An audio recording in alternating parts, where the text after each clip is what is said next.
Why is that there are just so few conservatives teaching at so many Ivy League institutions? Somebody has decided that we're going to not hire any more Western people. White males were systematically discriminated against. It looks like we're being zeroed out. And I couldn't believe it when they started getting lots of money from China and India. They suddenly realized that they could do without the Wall Street fundraising machine. But you can't give money without strings being attached. Why should the American people care that an institution is no longer teaching Western civilization? And welcome back to The Brief. We are joined today by James Hankins. Harvard professor James Hankins is an American intellectual historian and author of more than a dozen books, including his most recent, The Golden Thread, A History of the Western Tradition. Professor Hankins, thank you so much for joining us today. It's a pleasure to join you, Shabbos. So, Professor, you wrote a really fascinating and viral article for Compact Magazine recently talking about why it is you're leaving Harvard. One of the points you mentioned is that in the last 10 years, Harvard University has not hired a single new professor in the canon of the Western tradition. So why should the American people care that an institution like Harvard University is no longer prioritizing the teachings and virtues of Western civilization? What I'm talking about is the failure to replace anybody. It looks like we're being zeroed out.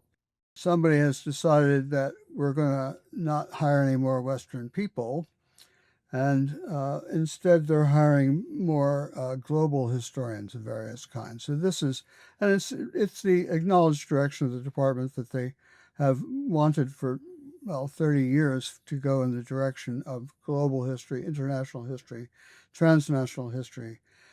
So what that means is that if you're studying the West at all, you're normally studying empires and colonialism and things like that. You're not studying the French Revolution. You're not studying the Enlightenment or the Reformation or the English Civil Wars. We don't have any courses in those things. There's no American History Survey. There's no Western History Surveys. So basically, European history has been dissolved into the soup of world history. It has no separate profile at all now. I want to piggyback off of another point you made in the article that caught my attention, and really the attention of people like Elon Musk, for example, who were retweeting it. You had said as follows, quote, "In reviewing graduate student applicants in the fall of 2020, I came across an outstanding prospect who was a perfect fit for our program.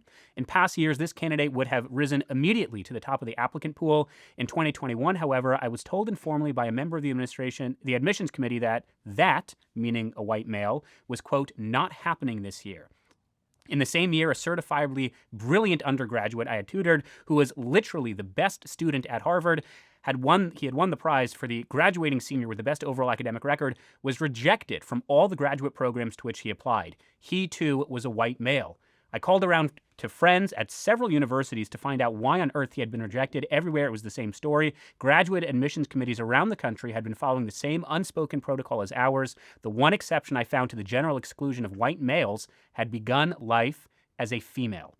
This, to me, was pretty shocking. It was hard to read this as anything other than a systemic pattern of discrimination against white men. So I guess my question is, how widespread was this practice, not only at Harvard, but institutions of higher learning in the United States? And where did this ideology come from? I was actually piggybacking on an article by Jacob Savage, which was also quite viral. It's another article in Compact where he's talking about how white men have been excluded from fields like Hollywood and the professions, and he also mentions academe. So I said, well, I had that same experience, but I think it's pretty well known that the white males were systematically discriminated against. Of course, proving that is a difficult thing. And I've even had some lawyer call me up and say, do you want to testify? But I couldn't testify because I wasn't on the inside of this committee. I haven't been asked to be on the graduate admissions committee for many years because I'm conservative. So I think this is well known. I couldn't believe I had this very brilliant guy. He's also Jewish. I didn't mention that, but that would sort of muddy the waters a bit. He was telling me about his application. He applied to 10 places and top programs, Princeton, Harvard, Yale, Stanford, all those places, and didn't get into any of them. I couldn't believe it. And I wasn't really aware at that time of the anti-white male thing, or I couldn't quite believe it was true. So I started calling my friends at Princeton and so forth, and what the hell happened with this guy? Why wasn't he let in? And everyone's humming and hawing and say, well, it's a difficult year. It's George Floyd and restorative justice. I mean, restorative justice is this idea, a totally crazy idea, that since certain protected minorities were discriminated against 100 years ago or 50 years ago, we have to make things good by discriminating against other people today. So we're going to discriminate against white males because the white males were responsible for the sufferings of black people, or 100 years ago, which is, to my idea, it means being unjust in the present to balance out injustice of the past. And I'm sorry, injustice plus injustice does not make justice, but that's the way people think. It's even actually quite explicit. If you know who Ibram Kendi is, right? Ibram X. Kendi. Yeah.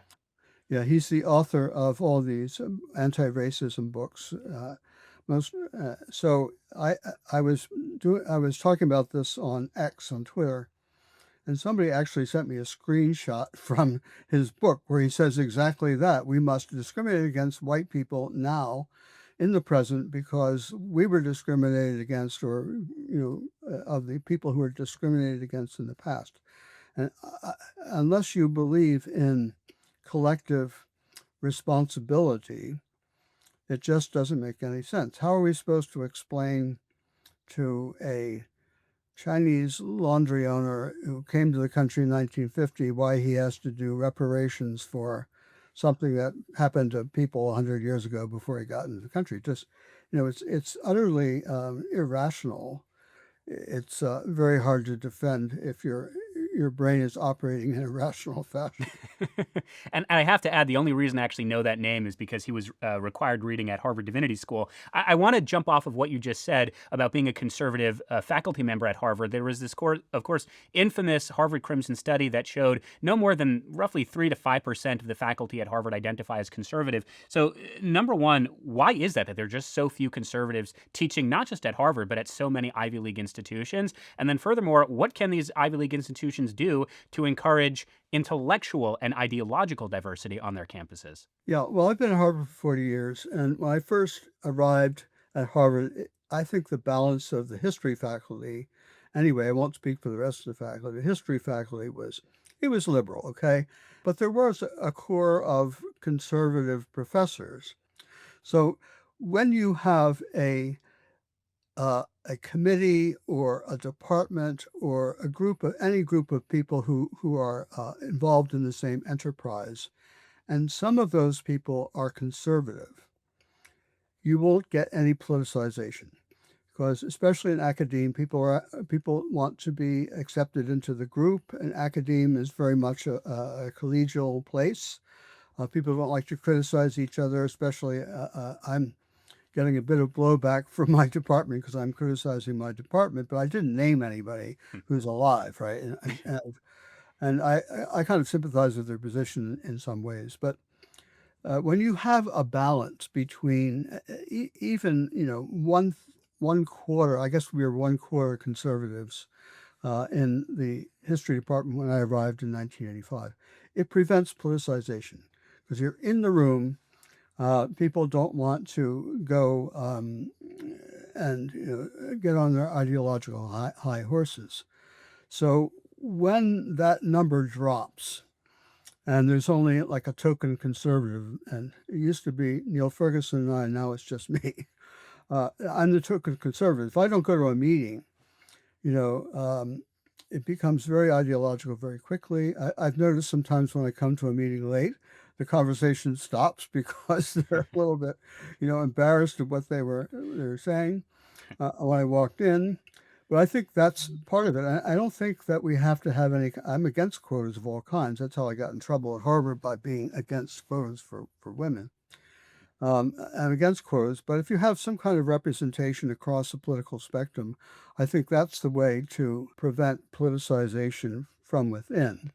So you just said you were against quotas of women, which actually brings me to my next question. I want to read you another quote, and I want to make sure I get this right. You had said in the article, quote, there was a two-book standard at Harvard. The two-book standard meant that staff were expected to have published two books proving their expertise in a subject area.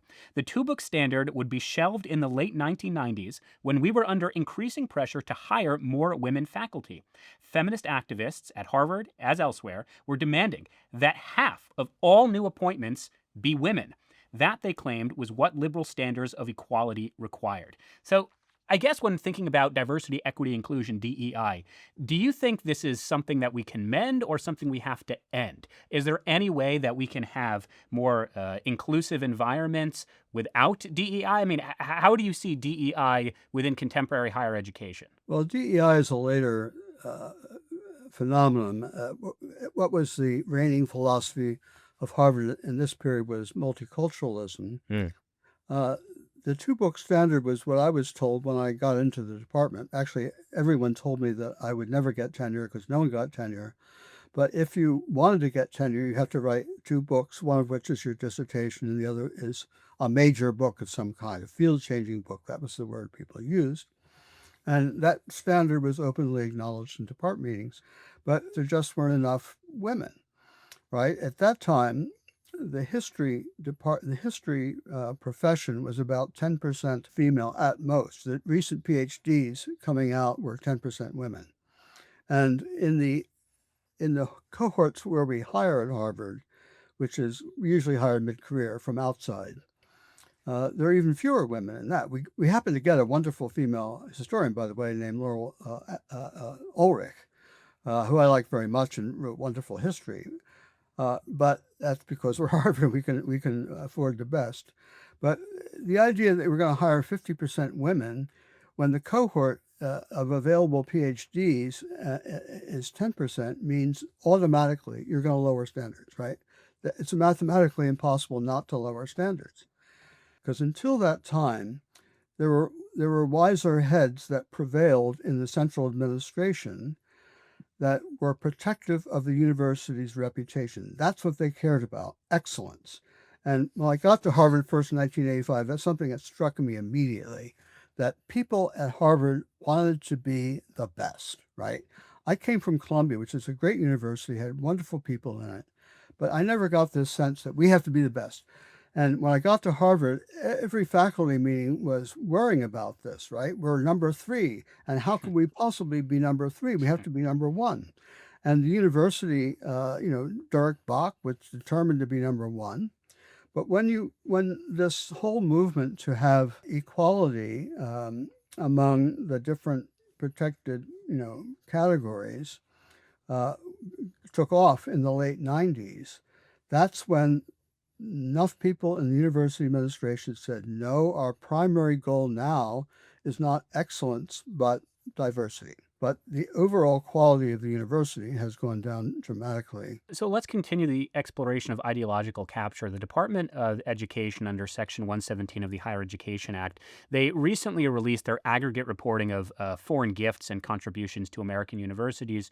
Harvard University, perhaps unsurprisingly, was the top recipient of foreign donations and foreign gifts. I'm curious, to what extent, if any, does foreign contributions shape the decisions made by Harvard University?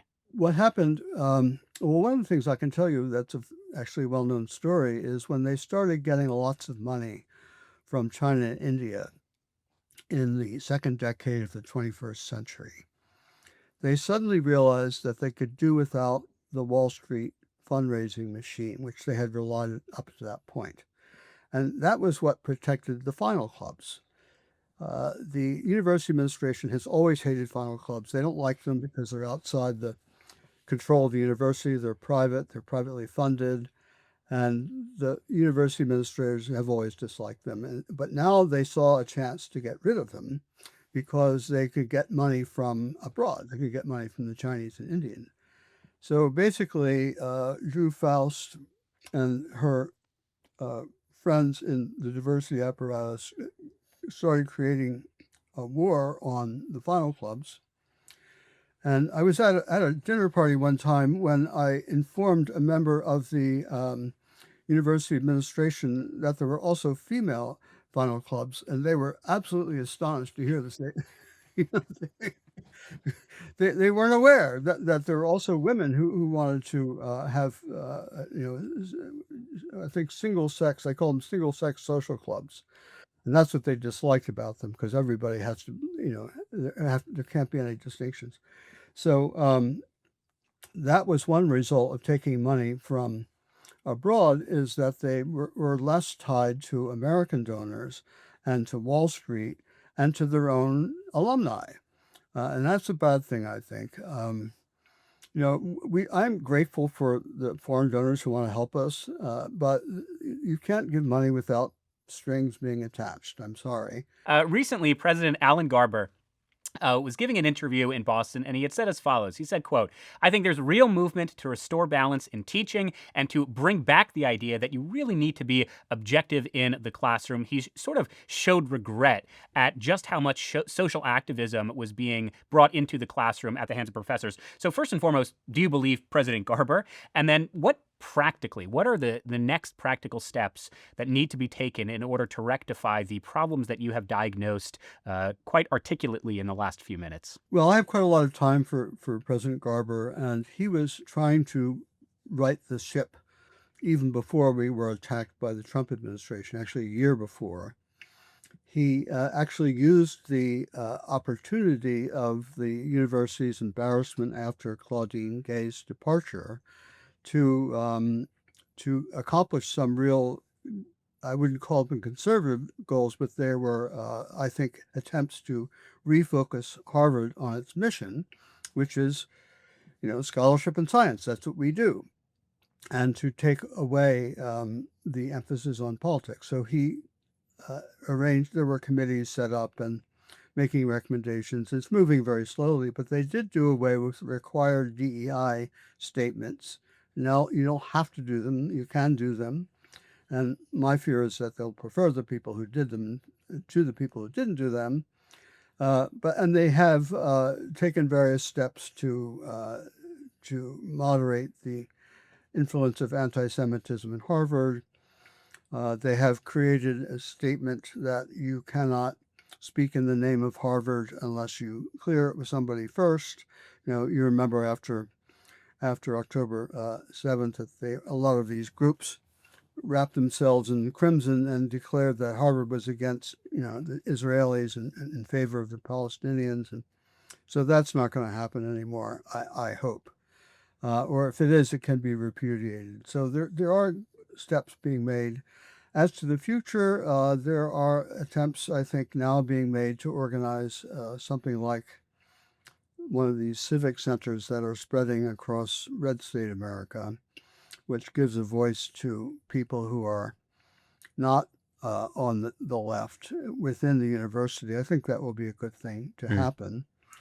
That students will have some place to go that they can learn more traditional subjects. Because one of the things that's happened, of course, is many traditional subjects within Western Civ have been abandoned. I think that will be a good step to help right the ship. I think one of the most intriguing lines of President Trump's second administration is when he told the University of Alabama during their graduation that, quote, "the future belongs to the Crimson Tide and not the Harvard Crimson," right? Referring to the fact that he views Harvard as endemic of these liberal institutions that have lost their prestige.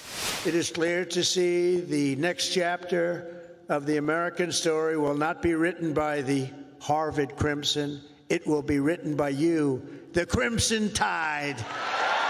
At the same time, President Trump has raised the endowment tax at Harvard and other institutions of higher learning from 1.6% to 8%. He temporarily banned all international students from enrolling at Harvard. He has defunded Harvard to the tune of $4 billion, although that's currently being fought in the courts. So full disclosure, I campaigned for Trump. I support these initiatives. I think that's where we may have differences of opinion. So I'm curious your opinion on President Trump's political and legislative actions against the universities. Are these helping the universities? Is this reforming the university? What's your take on President Trump?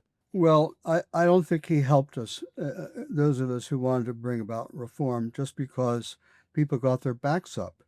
And they circled the wagons and said, we're not giving in. And then President Garber said, we're not giving in. We're not going to be dictated to. I think it's quite correct that the federal government should not be dictating course offerings to a private university. A state university with a state college is a different situation because they're paying for it. But I don't think that was a successful thing to do. Sometimes he gets results, as we see, when he fires off the blunderbuss. And we have a serious financial crunch right now because of what's happening. And I think it might be helpful in some ways because, the department I was in was starting to discuss the possibility of having a professor of Palestinian studies, which makes me run screaming from the room.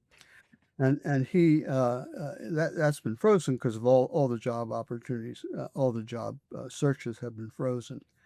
Really, the best course for Harvard would be to focus on its alumni and bring the alumni in, and to maybe moderate some of its imperialistic ambitions so that it can keep on the straight and narrow and really try to serve the country. And that's something that I think we should think more carefully about. Professor, I have millions of more questions, but I want to be respectful of your time. I really want to thank you not just for taking time out of your day today, but really your more than 4 decades of service to Harvard, to American scholarship, and we wish you tremendous luck at the University of Florida at the Hamilton School. Really, thank you for everything, and we hope to speak with you soon. Thank you very much for having me on. It's been a pleasure. Well, thank you so much for watching. Make sure to like and subscribe. If you have any questions, comments, or if you want to see a particular topic addressed, make sure to put it down in the comments and feel free to keep the conversation going through all of your questions or yellings or rants. Find me on social media. Just type in Shabbos Kestenbaum. You're not going to find many other Shabbos Kestenbaums, and I'm looking forward to speaking with you all very soon.